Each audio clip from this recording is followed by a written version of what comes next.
이 한 시간 하나님의 은혜가 더 풍성하게 임하기를 예수님의 이름으로 축원해 드립니다. 오늘 본문에 있는 말씀을 통해서 옳은 길을 택한 가드사람 이때 그런 제목 가지고 말씀을 살펴봅니다. 미국에 이제 후안이라고 하는 분이 24살인데 딸아이와 함께 야구 경기를 관람하고 집에 돌아왔는데 경찰이 찾아와서 그를 다짜고짜 수갑을 채워서 경찰서로 끌려가고, 그리고는 이제 뭐 말할 틈도 주지 않고 기회도 주지 않고 그렇게 검찰에 송치해서 결국은 이제 무기징역을 받게 됩니다. 그래서 왜 그런가, 그 자초지종을 잘 살펴보니까 그 야구 경기 보러 갔던 그날, 거기서 몇 마일 떨어진 곳에서 16살짜리 소녀가 죽었는데, 그 소녀가 죽은 그 위치에서 자기를 봤다는 사람이 있다는 겁니다. 그래서 자기는 그때 야구 경기 보러 갔었다. 아무리 이야기해도 아무도 듣지 않습니다. 판사도, 검찰도, 이제 경찰도. 그런데 변호사가 하도 주장하니까, 정말 당신 그때 야구 보러 간 게 맞냐? 맞다. 그래서 그 변호사가 그날 그 야구 경기한 그 필름 있잖아요. 그 필름을 얻어가지고 처음부터 끝까지 다 본 겁니다. 이게 관객석을 비출 때 혹시 거기에 이 사람이 있었는가 드디어 찾아냈습니다. 그 경기가 HBO 촬영이었다고 하네요. 제가 HBO 촬영이 뭔지를 몰라서 정확하게 설명드릴 수는 없는데, 그 HBO 촬영이어서 거기에서 이제 그 아버지와 딸이 있는 모습이 밝혀지게 됐습니다. 결국은 그 사진을 이제 재판장에게 제시함으로 말미암아 이제 거기서 기각이 되고요. 아무도 날 믿어주지 않았는데 단 한 사람이 나를 믿어준다면 그 믿음이 이렇게 큰 보답으로 되돌아올 줄 몰랐습니다. 하고 변호사가 이제 거기서 끝난 게 아니고 그 경찰을 상대로 고소를 했는데요. 32만 달러를 보상받았답니다. 이분이 한 6개월 정도 교도소 생활을 했습니다. 여러분, 최종 심판 때 예수님께서 날 안다 하신다 하는 겁니다. 그런데 어떻게 예수님은 나를 안다 말씀하시는가 하면, 우리가 하나님 아버지의 뜻, 말씀을 준행하고 있을 때 나를 안다 하신다는 겁니다. 그럼 하나님 아버지 뜻이 무엇이냐? 하나님 말씀대로 살아가는 삶입니다. 우리가 하나님 말씀대로 순종하면서 살면 이 세상 마지막 심판 때에 예수님께서 내가 너를 알고 있다고 증언해 주신다 하는 겁니다. 여기서 안다고 하는 것은 단순하게 아는 알미 아닙니다. 이것은 정말 지식적인 알미 아니라 인격적 관계 속에서 내가 너를 겪어봐서 안다는 거예요. 그렇습니다.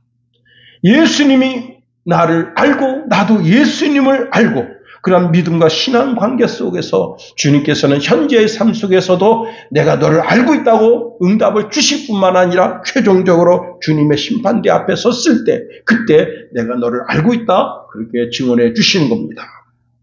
오늘 본문의 주인공이 압살롬 아닙니까? 자, 압살롬은 다윗의 아내 마아가 구술 왕 달메의 딸인데 그 사이에서 태어난 셋째 아들입니다. 이 압살롬이라고 하는 것은 압이라고 하는 단어와 샬롬이라는 단어가 합성어인데, 압이라고 하는 것은 압이라는 뜻이고 샬롬은 이제 평강이죠. 그러니까 평강의 아버지, 우리가 단순하게 평강의 아버지, 아버지의 평강, 뭐 이렇게 해석될 수 있는 단어입니다. 그런데 그의 삶은 평강의 삶과는 전혀 다른 폭력과 반역의 삶으로 얼룩졌다는 겁니다. 압살롬이 너무 잘생겼어요. 잘생긴 남자들 잘 들으세요. 사무엘하 14장 25절에 보면요, 온 이스라엘 가운데서 압살롬같이 아름다움으로 크게 칭찬받는 자가 없었으니 그는 발바닥부터 정수리까지 흠이 없습니다. 그의 머리털이 무거움으로 연말마다 깎았으며 그의 머리털을 깎을 때에 그것을 달아본즉 그의 머리털이 왕의 저울로 200세겔이었더라 했습니다. 200세겔은 얼마 정도 되는가 하면 킬로그램으로 환산하면 2.28kg이라는 겁니다. 2kg가 넘는, 그 약사천에요. 한 아가씨가 아프리칸 하운드라는 개를 끌고 다닙니다. 제가 그 가격대를 이제 어제 알아봤거든요. 그랬더니 500만 원. 이게 현지에서 500만 원이니까 아프리카에서 500만 원이면 엄청 비싼 겁니다. 그리고 우리나라에서는 2천만 원에서 약 3천만 원 정도의 가격이 형성되어 있다는 거예요. 그럼 두 마리면 얼마예요? 6천만 원. 그런데 그 개가 이렇게 이제 머리털서부터 이 배에 있는 털까지 찰랑찰랑 되거든요. 근데 그 여자애가 이제 그 두 마리를 이렇게 끌고 약사천을 딱 가는데 그 약사천에는 모든 시선이 거기 쳐다봅니다. 그 개가 보통 개가 아니에요. 근데 그 여자애는 자기가 마치 연예인 된 느낌으로 끌고 갑니다. 저도 한참 쳐다봤어요. 와, 이런 개를 여기서 기르는구나. 저는 그게 얼마나 할까나 그러는데 제가 어제 가격을 찾아보고는 깜짝 놀란 겁니다. 자, 압살롬은 머리가 찰랑찰랑. 얼굴이 잘생겼습니다. 우리 김성훈 조심해요. 얼굴 잘생긴 사람은 항상 조심해야 돼요. 여러분, 가는 곳곳마다 모든 사람이 집중해 봅니다. 외모에 카리스마가 넘칩니다. 아니, 발가락도 잘생겼어, 얘는. 샌들을 신었는데 그 발가락, 샌들에 비치는 그 발가락, 그 발톱이 아주 이뻐. 어머나. 무슨 발가락이 저렇게 이쁘게 생겼다냐. 무슨 남자가. 근데 손톱도 이뻐. 눈썹도 그냥 진하게 그냥 딱 있어가지고, 제가 그냥 옛날에 송승연 눈썹이냐고 그렇게 사람들이 많이 물어봤었어요.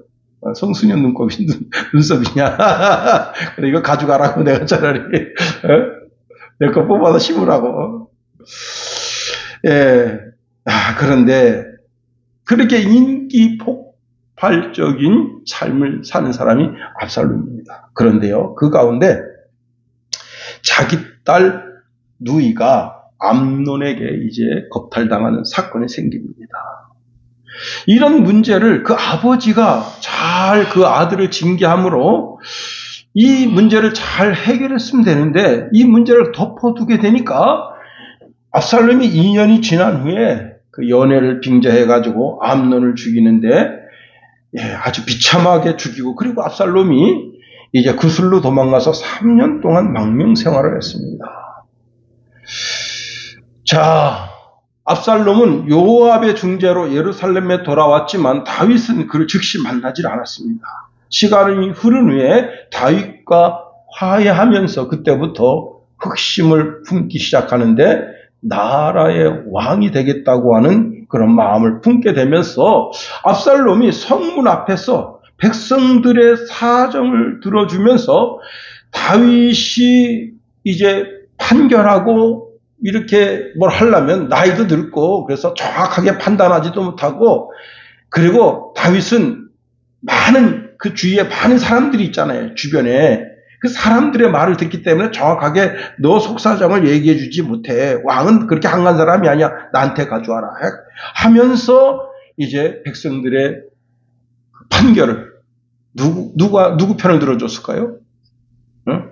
그 도시에 그래도 유력하고 힘 있는 사람 편 들어주고 그렇게 하면서 백성들의 마음을 훔쳤다 하는 겁니다. 사무엘하 15장 6절에 보니까 이스라엘 무리 중에 왕께 재판을 청하러 오는 자들마다 압살롬의 행함이 이와 같아서 이스라엘 사람의 마음을 압살롬이 훔치니라 말씀하고 있습니다. 결국 그가 다윗 왕을 반역하고 왕위를 빼앗을 계획을 세우는데 그가 이제 헤브론으로 내려가서 스스로 왕이 됩니다. 그래서 열왕기하 15장 10절에 보면 이 압살롬이 정탐을 이스라엘 모든 지파 가운데에 두루 보내어 이르기를 너희는 나팔 소리를 듣거든 곧 말하기를 압살롬이 헤브론에서 왕이 되었다 하라 하니라. 예, 그렇게 하면서 반란을 피우며 이로 인해서 다윗은 압살롬의 난을 맞이하며 이제 요단강을 건너 도망하게 됐습니다. 자, 압살롬의 모든 행위 하나하나가 철저하게 계산된 삶이었다는 겁니다. 그의 아름다움으로 백성들의 마음을 훔치고 자기 동생을 겁탈한 암논을 난도질해서 죽임으로 인해서 백성들은 뭐라고 생각하는가 하면 압살롬이야말로 다윗보다 정직하고 공의를 앞세우는 사람으로서 이 나라의 악을 제거하고 하나님의 공의를 세웠다. 그렇게 인정받도록 하고 뿐만 아니라 성문에 앉아서 백성들의 재판을 도와주면서 그들의 마음, 왕에게로 향하여야 할 마음을 훔치면서 결국은 온 나라가 자기를 향하도록 만들어버린 겁니다. 그는 아버지를 죽이고 임금이 되겠다는 철저한 계획을 세웁니다. 먼저는 그 아버지가 타고 다니는 멋진 황금마차보다 더 멋진 마차를 만들었어요. 오늘날로 말하면 이제 마흐바흐 아니면 롤스로이스, 예. 거기에다가 기병을 50명을 세웠습니다. 다윗 왕은 겨우 30명. 예. 다윗과 함께 죽고 사는 그런 이제 형제들이 있단 말이에요. 30명이 다윗 왕을 호위하는데 30명이 다 나가지 않을 때도 많아요. 그런데 압살롬은 50명을 멋지게 옷을 해서 입히고 그냥 젠틀하게 딱 해가지고 기병이 그냥 창대가 척척척척 가면 와 역시나 우리 압살롬 왕 역시나 하고 예, 혹하게 만든 겁니다. 여러분 우리나라 이재명 씨는 예, 호위 부대가 691명이라는데요. 한 번 움직일 때마다 500명씩 움직인다. 이번에요 냉장고를 부탁해 사건 크게 터졌잖아요, 그죠? 여러분 이제 전산센터 불이 나가지고 데이터가 다 망가져가지고 공무원들이요 밤잠도 못 자면서 그 데이터를 복구하려고 막 그렇게 몸부림치는데 가서 냉장고를 부탁해 그거나 찍고 있었는데 거기에 그냥 그 대통령 보호하겠다고 그 경호부대가 밤새 그걸 지킨 거예요. 그런데 이제 청와대 그 대변인이 대통령 그런 거 찍은 적 없다고 발뺌했다가 지금 결국은 그 방송 오늘 저녁 방송인데 방송하지 못하도록 조치했다. 예. 여러분 500명이 이재명 하나 지키려고 호위하러 다닌다. 근데 압살롬은 멋지죠. 50명이 그냥 참 새 옷을 입고 멋지게 그냥 다 호위를 하는데 그것을 통해서 백성들의 마음을 훔칩니다.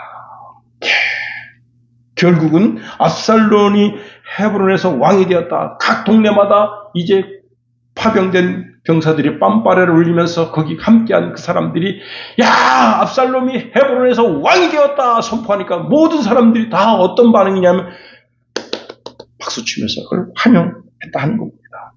뿐만 아니라 예루살렘 성 안에 200명이나 되는 사람들을 초청했습니다. 이 사람들은 아무것도 모르고 초청받은 거예요.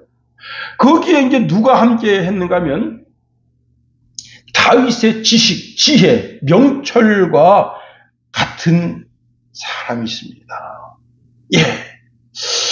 그 사람이 아히도벨인데 아히도벨은 그가 그 어떤 생각해내는 것, 지략 이런 것이 하나님의 지혜와 방불하다. 그런 사람을 자기 편에 끌어들이고 이제 헤브론에서 왕이 됩니다. 근데 200명이 가서 보니까 여기서 압살롬 왕 된 거 반대합니다. 그럼 어떻게 되는 거예요? 그 자리에서 목이 땡강이에요. 그러니까 할 수 없이 이거 사라졌어요.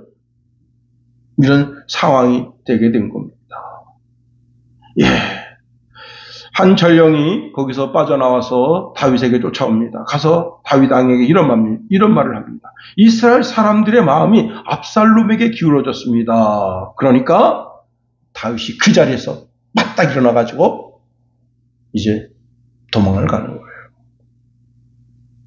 당장 여기서 빠져나가자. 그렇지 않으면 압살롬에게 붙잡혀 도망칠 길도 없을 것이고 무엇보다도 이 도성이 피로 물들게 될 것이다 하고 왕이 일어납니다. 그러니까 그 신하들이 무슨 일이든 왕의 명령을 따르겠습니다 하고 그 궁을 빠져나가는데 후궁 10명만 남겨두고 온 가족이 다 급하게 피난길에 올라서게 됐을 때 오늘 본문에 있는 이때라고 하는 사람이 함께 했다 하는 겁니다.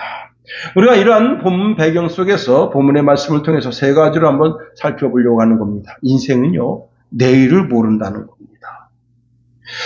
세상 가장 친한 친구가 내 등을 쳐먹는 거예요.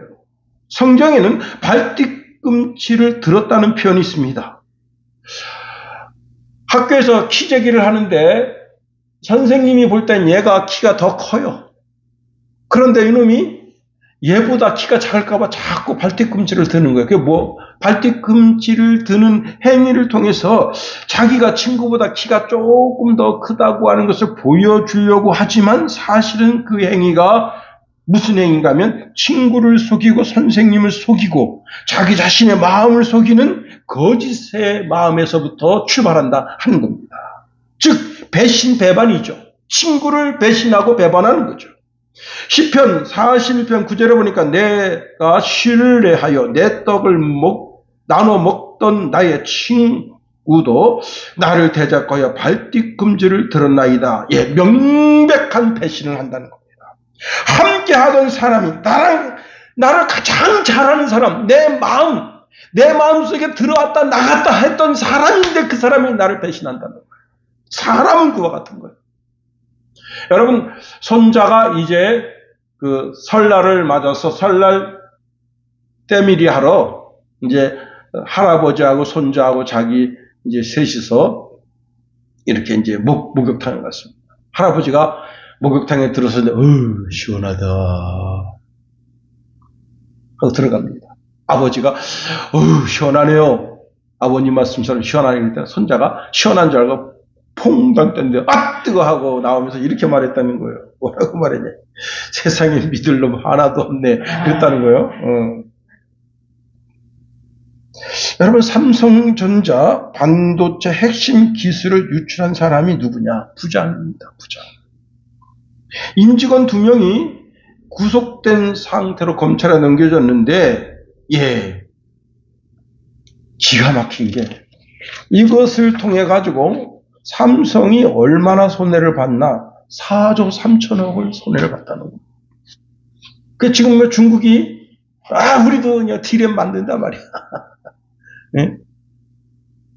여러분, 내가 믿고 가장 안전하다고 가장 친하다고 여겼던 그 사람이 나를 배신한 겁니다. 여러분, 무한공사 참사는요 181명이 타고 있었는데 승무원 2명만 남고 다 죽었습니다. 근데 승무원들은 왜 살았느냐?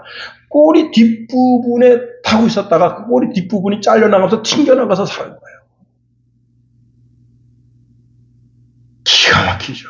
여러분, 그 비행기에 타서 그날 그렇게 비행기 항공유에 튀겨서 죽을 줄 알았으면 그 비행기 탔겠어요? 안 타지. 여러분, 다윗도 다윗성에서 부러울 것이 없는 사람입니다. 그런데 하루아침에 도망자가 됩니다. 도망자는 자기 뒤에서 쫓아오는 사람이 없어도 늘 불안한 거예요.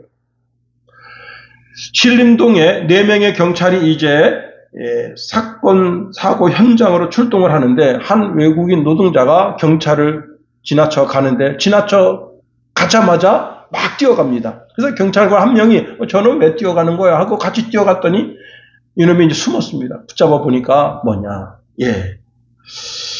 기가 막힌 게 이놈이 불법 체류자고 무슨 사건 사고를 저지른 게 없는데 경찰 보고 겁이 나서 도망가다가 붙잡혀서 출국당한 거예요. 자, 우리나라 전자회사가 팽창하면서 필리핀에 공장을 차리러 가려고 현지 답사를 하는 중에 현지 정부 관계자가 식사를 제공하는데 우리나라 이제 회사 관계자가 심장통이 온 겁니다. 근데 이 사람이 원래 심장약을 먹는데 그날 아침에 출국하는데 새벽까지 출근하면서 심장약을 안 먹은 거예요. 그런데 저녁에 필리핀 정부 관계자들이 와서 식사 대접하는데 그래가지고 그냥 그 상황 속에서 내가 좀 잠깐 좀 숙소 좀 올라갔다 오겠습니다. 근데 이 식당이 몇 층인가 하면 식당이 2층에 있는데 자기 숙소는 18층입니다. 18층에 올라가려고 그러는데 엘리베이터가 그냥 중국인들이 와가지고 그냥 엘리베이터가 계속 그냥 사고탔어. 그리고 자기 방에 올라가서 이제 문을 열고 들어가서 거기서 이제 심장약 꺼내놓고 그 자리에서 쓰러져가지고 그런 상태가 돼요. 누가 와서 친구나 누가 와서 있으면 좋은데 이 지금 정부 관계자가 와 있으면 그거 못 빠져나오잖아요. 아이 왜 안 내리는 거야? 왜 안 내리는 거야? 2시간 있다 가보니까 싸늘한 시체가 돼버린 거예요. 여러분 내일 일은 아무도 모른다. 그리고 내가 내 인생의 계획을 세우고 내 계획대로 될 것처럼 아무리 내 인생을 밀어붙여도 그렇게 되는 게 아닙니다. 누가복음 12장에 보면 한 어리석은 부자가 있습니다. 그가 이렇게 말합니다. 내가 내 영혼에게 이르되 영혼아 열에 쓸 물건을 많이 쌓아두었으니 편안히 쉬고 먹고 마시고 즐거워하자. 그런데 하나님이 그날 밤에 그 영혼을 향해서 이렇게 말씀하십니다. 어리석은 자여 오늘 밤에 내 영혼을 도로 찾으리니 그리하면 내 준비한 것이 네 것이 되겠느냐. 내일 일을 자랑하지 말라는 거예요. 오늘 주어진 시간 속에 최선을 다하면서 살아. 정직하게, 성실하게 하나님의 뜻을 준행하면서 살아라. 이것이 인생의 살 본분이라는 겁니다. 두 번째, 여러분 어려운 상황이라도 우리는 늘 의로운 편에 서야 한다 하는 겁니다. 자, 왕이 길을 떠납니다. 예루살렘 모든 백성들이 다 그를 따릅니다. 그러나 그들은 모두 성 외곽 어느 한 지점에서 멈춰 섰습니다. 다윗을 따르는 신하들이 모두 다 왕의 곁에서 같이 걸어갑니다. 그때에 블레셋 사람들이 앞장서고 가드 사람들 그리고 그들이 따르고 약 600명 정도가 왕과 함께 길을 걸어가는데 가드 사람 이때도 함께 하고 있습니다. 그러니 다윗 왕이 그 이때에게 말을 하는 거예요. 그게 오늘 본문의 말씀이에요. 왕이 말합니다. 그대들은 어찌하여 우리와 함께 가려 하시오. 어서 돌아가서 압살롬 왕을 섬기시오. 그대는 이방인으로서 고향을 떠난 처지가 아니오. 그대가 우리를 찾아온 것이 엊그제인데 이렇게 또 다시 우리와 함께 방황해서야 되겠소. 더구나 나는 지금 어디로 가야 할지 모르는 상태요. 어서 동족들을 데리고 돌아가시오. 주께서 은혜를 베풀어 주실 것이고 진실하게 살도록 지켜주실 것이요. 라고 지금 다윗이 이때에게 너 지금 돌아가서 압살롬의 병사가 되라.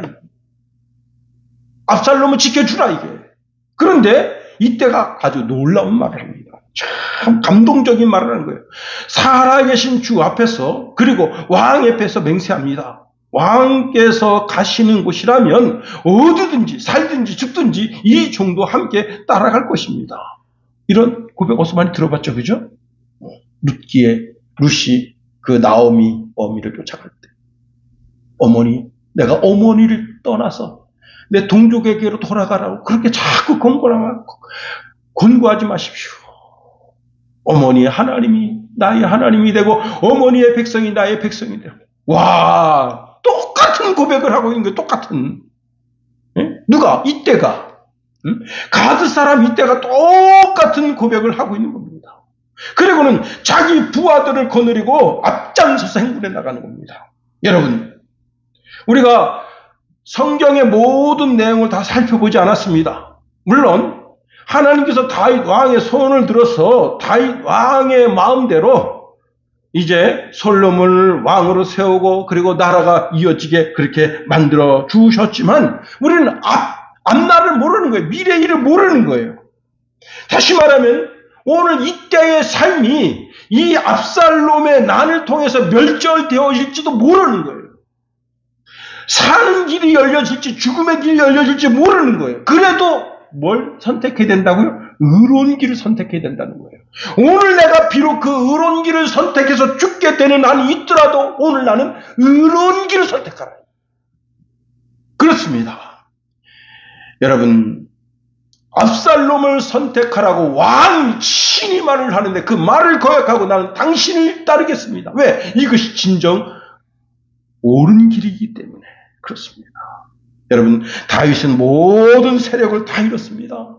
지금 인생의 마침표를 찍어도 여한이 없는 그런 인생이에요. 그래도 기도의 사람, 하나님의 말씀을 의지하는 사람, 의로운 사람인 다윗 편에 서겠다는 거예요. 자, 아이도벨과 200명의 고위 관리들이 다 압살롬 편에 섭니다. 전국에 있는 모든 족속들이 다 압살롬 편에 서는 거예요. 자, 그리고 이제 압살롬의 손에 붙잡히면 다 죽게 되는 거예요. 결국 전쟁이 터집니다. 다윗의 군대와 압살롬을 따르는 이스라엘 군대가 에브라임 숲에서 치열한 전쟁이 벌어집니다. 다윗의 군대는 지휘관 요압, 아비새 이때의 명령을 따라서 군대에서 이제 전쟁을 하게 됩니다. 그런데 하나님께서 다윗의 손을 들어주셔서 압살롬의 군대, 이스라엘 군대가 2만 명이 죽게 하고, 그 다음에 그 에브라임 숲에는 무엇이 있는가 하면요, 수렁이 있어, 수렁. 예. 그 수렁에 자기 이스라엘 군대가 저기서 지금 막 다윗의 군대가 막 진격해 오니까 겁이 나가지고 막 도망가는 수렁이 빠진 거예요. 빠진 사람 또 밟고 또 밟고 또 밟고. 그래가지고요, 그 칼에 죽은 사람보다 그 수렁에 빠져 죽은 사람이 더 많았다는 거예요. 여러분, 요 얼마 전에 그 아프리카에서 되게 유명한 가수인데 콘서트가 이제 끝났어요. 근데 이 문제는 뭐냐면 이 사람이 그냥 가버리면 되는데 사인해 주겠다고 그러는 거야. 여러분, 그 싸이가 대단한 사람인 게 뭐냐면 그 사람이 보통 이제 그 콘서트가 이제 보통 4시쯤 시작되면 보통 8시나 9시면 끝나요. 근데 앵콜이 하도 많이 들어오니까 그 이튿날 4시까지 했댔잖아. 네? 그리고는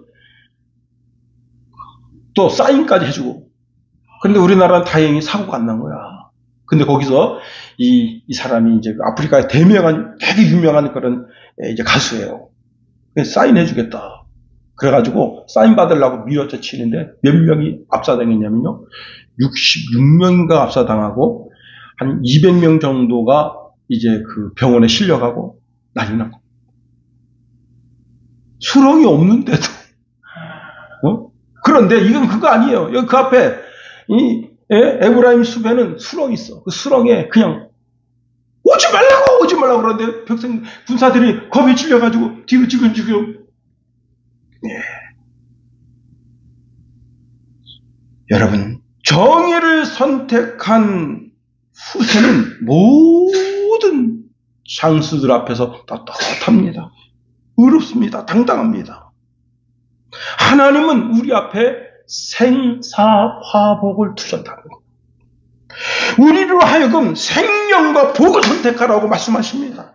그럼에도 불구하고 많은 사람들이 어리석게도 죽음의 길과 저주의 길을 선택합니다. 신명기 30장 19절 20절에 보니까 내가 오늘 하늘과 땅을 불러 너희에게 증거를 삼느라 내가 생명과 사망과 복과 저주를 내 앞에 두었은즉 너와 내 자손이 살기 위하여 생명을 택하고 내 하나님 여호와를 사랑하고 그의 말씀을 청종하며 또 그를 의지하라. 그는 내 생명이시요 장수이시니 여호와께서 내 조상 아브라함과 이삭과 야곱에게 주리라고 맹세한 땅에 내가 거주하리라 말씀하십니다.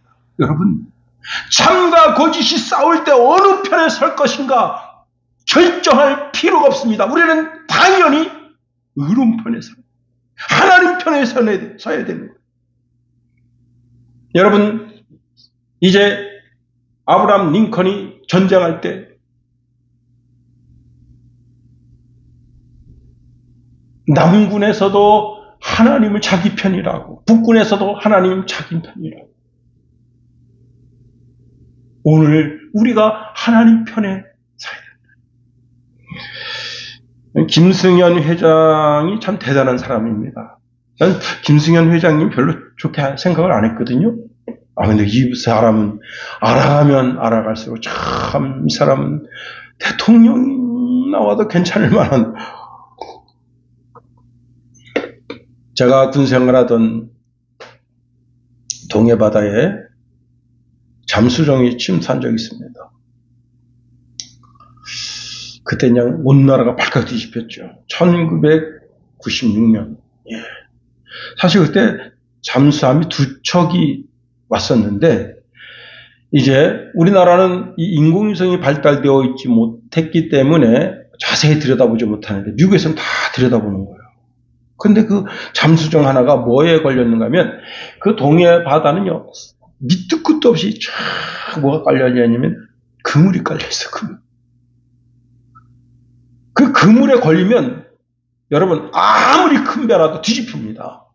배도 뒤집혀요, 배도. 지금은 이제 어떤 그 지혜로운 사람이 이렇게 그물을 이렇게 끊는 그런 그 장치를 개발했어요. 이렇게 스크루에 탁 해서 그물이, 이 그물이 정치망이라 그러거든? 몇 킬로냐? 4킬로에 4킬로. 근데 그냥 4킬로가 아니라 얼기설기 이렇게 섞여가지고 4킬로에 이게. 그래서 이게 끌려오지 않아요. 그러니까 웬만한 배는 확 뒤집히는 거예요. 그냥 그게 안 끌려오니까. 근데 거기에 걸려가지고 결국은 이제 난리 났습니다. 근데 문제는 뭐냐면 그걸 미국에서 그걸 다 지켜보는 사람인데 그 사람은 로버트 김이라는 사람이 한국 사람이에요. 그 사람이 그 정보를 일러줬습니다. 지금 동해안으로 좀 이렇게 잠수정이 들어가고 있다.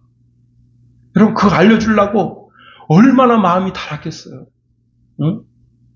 내가 이거 안 알려주면 조국 대한민국이 저 간첩들이 들어가가지고 삼척에 있는 화력발전소 폭파시키고, 응?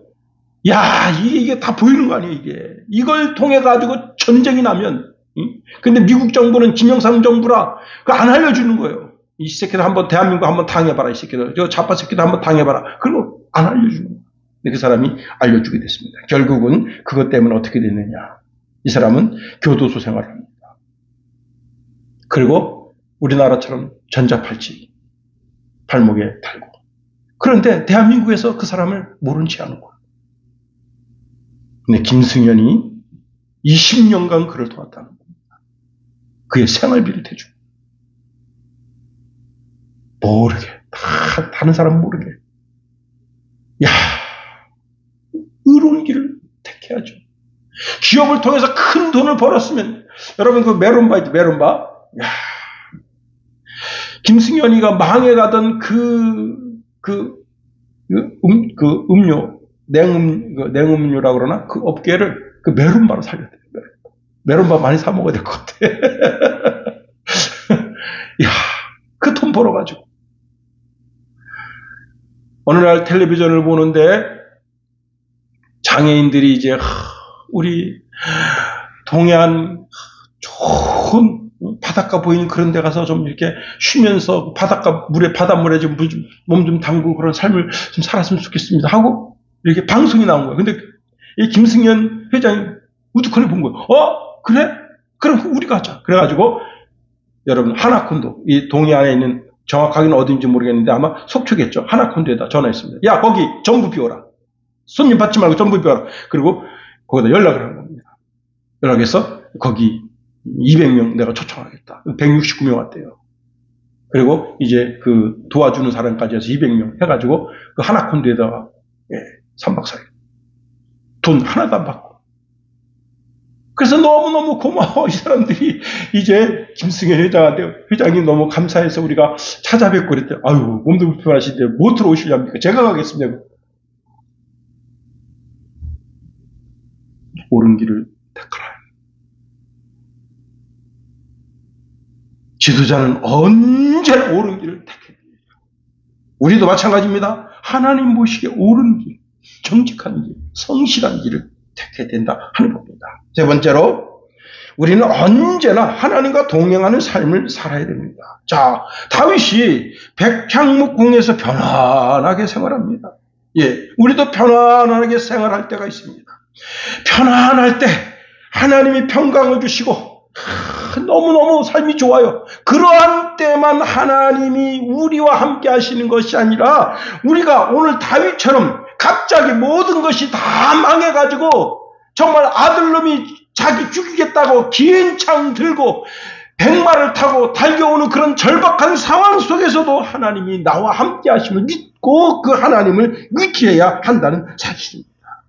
먼저는 다윗이 그런 절박한 상황 속에서 다윗 자신이 하나님 편에 선 겁니다.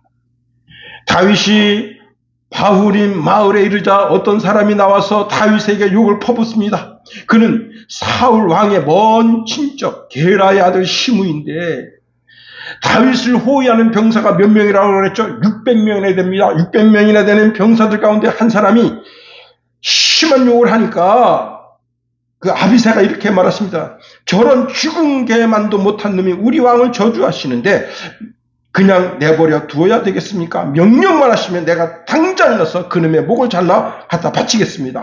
했더니 다윗이 이렇게 말한 겁니다. 수리아의 아들, 왜 나의 일에 그토록 간섭하느냐? 주께서 그에게 다윗을 저주하라고 말씀하셨기 때문에 저렇게 저주하고 있다고 누가 감히 그를 책망할 수 있겠느냐 하고는 모든 병사를 모든 신하들을 말리겠다는 겁니다. 그러면서 한마디 덧붙였습니다. 내 몸에서 태어난 아들도 지금 나를 죽이려 하고 있어. 하물며 베냐민 사람이야 더 말해 뭘 하겠어. 주께서 그에게 그렇게 하라고 명하신 것이니 계속 나를 저주하도록 내버려 두시오. 내가 오늘 이런 수모를 당한 것 때문에 주께서 나를 가라는 모습을 살펴보시고 나중에 혹시 좋은 길로 갚아주실지 누가 알겠소 하고 시므이를 끝까지 벌하지 않았다는 겁니다. 뭐예요? 할 수 있어요. 자기 밑에는 지금 자기 손과 같은 발과 같은 병사들, 다윗을 위해서 자기 목숨을 초기와 같이 버릴 600명의 병사가 있습니다. 그래도 지키지 않았다. 자, 그리고 제가 전자에도 말씀드린 것처럼 압살롬을 따르는 사람들 가운데 그 지혜와 지식이 하나님의 지혜와 방불한 아히도벨이라는 사람이 있습니다. 그 아히도벨이 뭐라고 했는가 하면 12,000명의 용사를 뽑아주시면 오늘 밤 즉시 다윗을 쫓아가 기습해서 저들 가운데 다윗만 잡아 죽이면 모든 사람들을 회유해서 왕의 사람이 되게 하겠습니다라고 제안을 했습니다. 그런데 다윗이 그 전에 하나님께 뭐라고 기도했는가 하면 이렇게 기도했습니다. 여호와여, 아히도벨의 지략이 아무것도 아닌 것이 되도록 해주십시오.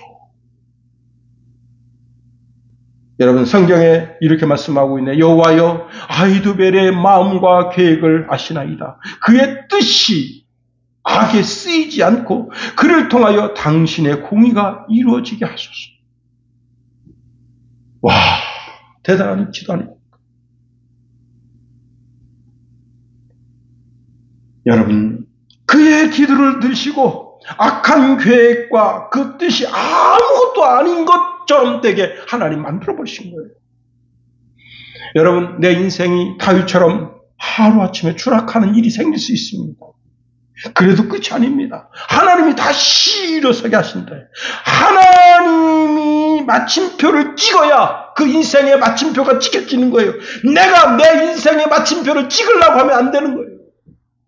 최근 국가전상망 담당 공무원 세종청사에서 투신했습니다. 참, 왜 자살합니까? 여러분, 왜 자살하냐고? 왜 자신의 인생 마침표를 자기가 찍냐고. 하나님 찍게 하셔야지. 절대로 자살하면 안 됩니다. 책임지는 자의 자세가 아니에요. 비록 자기가 그 담당으로 그 일을 시켰더라도 잘못돼서 그렇게 일이 일어났더라도 그걸 다 마무리하고 그 자리에서 물러나면 그 사람이 자기의 책임을 다한 거예요. 이 사람은 책임을 다한 게 아닙니다. 자살함으로 자기의 책임을 다른 사람에게 전가한 것뿐이에요. 멋진 사람은 그 일에 지금 이렇게 된 일을 이제 그 불난 거 어떡하겠어요? 응? 그 일을 다 마무리를 잘 짓고 이제 그 빼고 다시 살릴 수 있는 거 살리고 그게 1년이 됐든 2년이 됐든 3년이 됐든 다 그 일을 다 맞추고 그리고 그 자리에서 조용히 물러나는 것. 그게 어떤 사건 사고를 대하여 그리스도인들이 취하여야 할 자세입니다. 여러분 요셉이 정말 억울하게 지금 인신매매 당했습니다. 그리고는 노예 생활하다 강간범으로 몰렸습니다. 아니 이게 뭐야? 그 다음에 옥살이 얼마나 억울합니까? 억울하다고 자살했으면 다 요셉 같으면 1000번 만번 자살합니다. 그런데 내 인생의 목표, 내 인생의 삶의 마침표, 종지부를 찍으시는 분은 여호와 하나님이시다. 나를 살리시기도 하고 음부에 내리기도 하시는 분이 여호와 하나님이시다. 그 주권을 그분에게 드리는 거예요. 비록 내가 잘못하는 있더라도. 예레미야 29장 11절에 이렇게 말씀하고 있습니다. 여호와의 말씀이니라. 너희를 향한 나의 생각은 내가 안하니 편안이요 재앙이 아니니라. 너희에게 미래와 희망을 주는 것이니라 말씀하십니다. 지금 나의 형편과 처지를 생각하지 말고 그 절박한 상황 속에서도 하나님을 찾고 하나님을 의지하라는 거예요. 동일한 말씀에 이런 말씀 주고 있습니다. 너희가 내게 부르짖으며 내게 와서 기도하면 내가 너희를 들을 것이요. 너희가 온 마음으로 나를 구하면 나를 찾을 것이요. 나를 만나리라. 이는 여호와의 말씀이니라. 나는 너희를 만날 것이요. 너희를 포로된 중에서 다시 돌아오게 하되 내가 쫓아 보내었던 나라들과 모든 곳에서 모아 사로잡혀 떠났던 그곳으로 돌아오게 하리라. 이것은 여호와의 말씀이니라.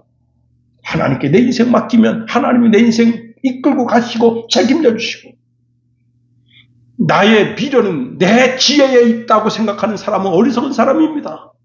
나의 미래는 내 생각에 있고 내 손에 있고 내 눈에 있지 않아요. 오직 여호와 하나님 손에 있습니다. 그분의 선하신 뜻을 알면 좌절할 이유가 없다.